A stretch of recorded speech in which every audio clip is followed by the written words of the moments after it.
निःशुल्क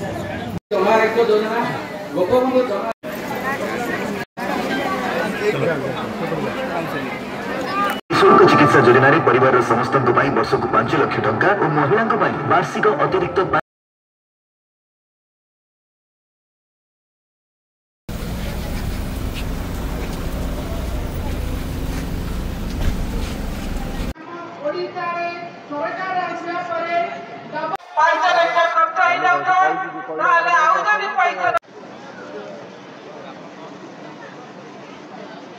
मु ज्योत्सना राणी जेना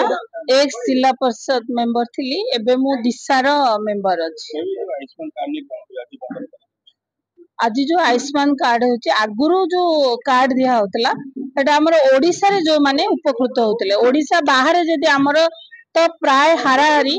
20-30% लोक बाहर जे काम करछन जे कि तांका पाखरे किछ कार्ड रहु नथला खाली ओडिसा आसिले सेमान ट्रीटमेंट हे परिबे ओडिसा बाहर को गले किंतु एई कार्ड रो गोटे सुविधा जे कि से माने जदी गोटे परिवार रो 5 जण रहउचंती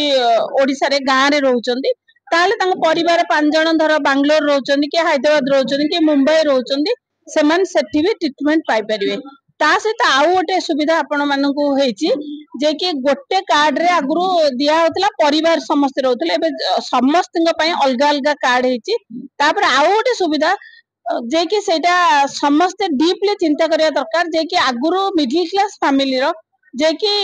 जो माने पेंशन पाउतले तांको चिकित्सा हे पार नथले बुढ़ा बुढ़ी माने देखिबो बिछना रे पड़ी के रहउतले घरे सेति सामर्थ्य हो नथला से मानको नै कि बाहर ट्रीटमेंट करिया पय कारण पैसा रहउ नथला मिडिल क्लास फैमिली सेमिति पैसा नथाय 5 लाख 10 लाख दे खर्च करि परिबे किंतु ए जो आयुष्मान योजना जो होईची 70 वर्ष ऊर्ध्व समस्त फ्री ट्रीटमेंट पाइबे सेति पय किछि दरकार नै इनकम टैक्स दोतले पाइबे फ्री ट्रीटमेंट न दोतले फ्री ट्रीटमेंट पेंशन पाउतले भी सेमने पाइबे सेटा गोटे मो मतरे सबुठारु बड़ सुविधा।